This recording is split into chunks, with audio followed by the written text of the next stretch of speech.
الصلاة والسلام عليك.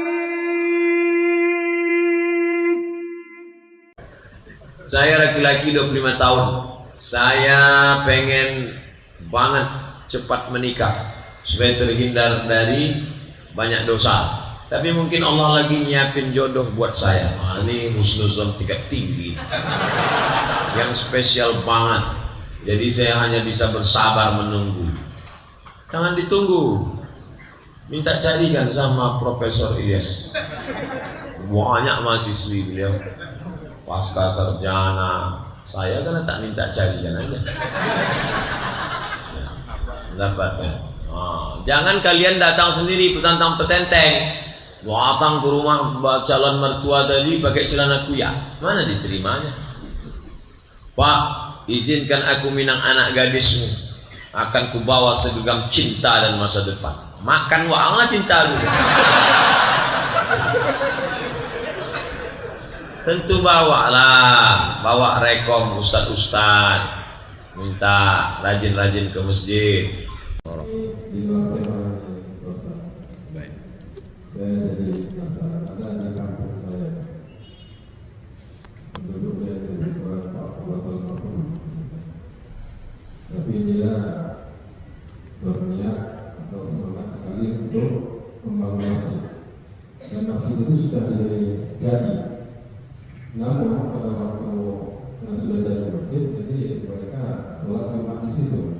Tapi saya dengar katanya kalau tidak sampai 40 itu katanya sholatnya Jumat biasa. Itu mungkin yang pertama. Kemudian apa solusinya dari itu? Apakah kita sholat lagi atau bagaimana? Jadi dari sekian banyak itu semangatnya saja, tapi mengisi tidak ada. Terima kasih. Waalaikumsalam warahmatullahi wabarakatuh. Kapan sholat Jumat dilaksanakan pertama kali? Yaitu pada hari Jumat, hari keempat setelah Nabi di Quba, sebelum sampai di Madinah. Nabi sampai hari Senin, malam Selasa, malam Rabu, malam Kamis, malam Jumat. 4 malam di Quba, berdirilah satu masjid, Masjid Quba. Jumat pagi Nabi bertolak dari Quba menuju Madinah, sampai di satu kampung Bani Salim, berhenti dia sholat di tanah lapang. Sholat di situ, tempat sujud Nabi itulah didirikan Masjid Al-Jumu'ah oleh Umar bin Abdul Aziz, mengambil barokah tempat sujud Nabi waktu sholat Jumat pertama kali. Di beberapa riwayat sholat Jumat lebih daripada 40 ke atas. Berdasarkan itulah mazhab Syafi'i mengeluarkan pendapat sholat Jumat tidak sah kalau kurang dari 40. Semuanya mesti muqim, bukan musafir, muqim semuanya. Kalau kurang maka dilaksanakan sholat zuhur. Lalu kemudian saya pakai mazhab Syafi'i dulu karena itu yang saya amalkan. Satu kampung itu tak boleh ada 2 Jumat. Makanya di Masjidil Nabawi zaman dulu semua Jumat dilaksanakan di Masjid Nabawi. Adapun masjid-masjid yang kecil-kecil lain itu hanya masjid saja. Masjid yang dilaksanakan sholat 5 waktu, zuhur, asar, maghrib, isya, subuh, namanya masjid. Sedangkan masjid yang dilaksanakan sholat Jumat namanya Masjid Al-Jumu'ah, Masjid Jami'. Jami' diambil dari kata jim, mim, a, Jami' Jumat. Masjid yang ada sholat Jumatnya namanya Masjid Jami'. Itu sudah jadi populer di negeri kita Melayu, Masjid Jami'. Kuntu 1111 tahun 1111, Syekh Burhanuddin Kuntu, lebih tua daripada kerajaan Aceh. Aceh itu abad ke-13, 1200 sekian. Kerajaan Siak 1725. Wali Songo abad ke-14. Sunan Gunung Jati, Sunan Bonang, Sunan Kalijogo.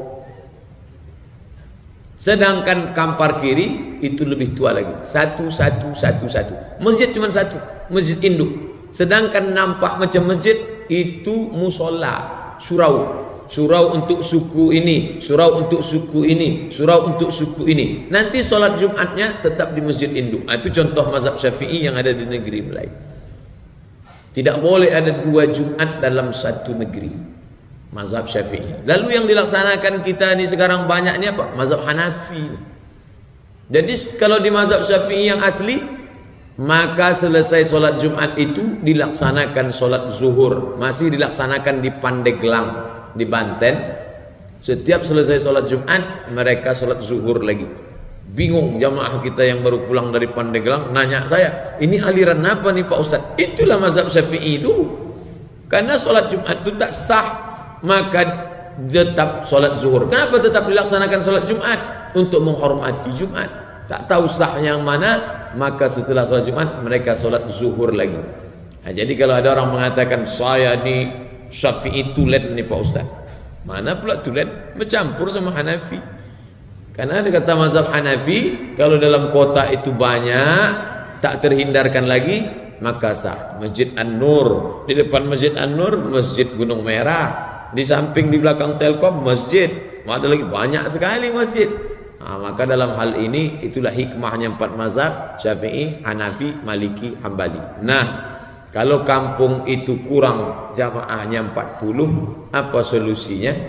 Maka dia tetap laksanakan solat Jumat, dia pakai mazhab lain selama tak keluar dari 4 mazhab. Kata Buya Hamka, kita ini Nusantara bermazhab Syafi'i dengan tetap menghormati Hanafi, Hambali, Maliki. Artinya mayoritas kita dalam beberapa amalan Syafi'i.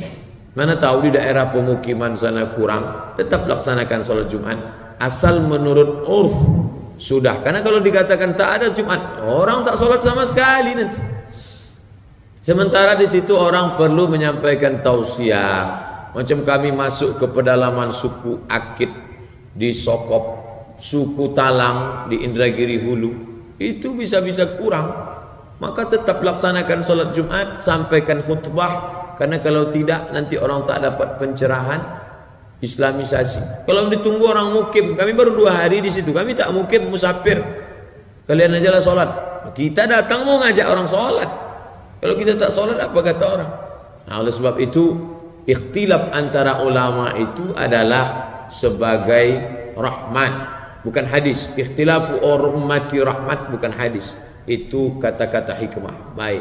Ini tentang masalah kalau kurang daripada 40. Mazhab Syafi'i saja yang mengatakan tak sah. Adapun mazhab lain asal menurut urf sudah dianggap cukup ramai, ada imam, ada khatib, ada makmum, laksanakan salat Jumat.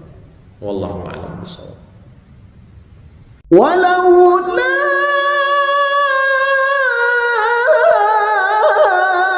أن ثبتناك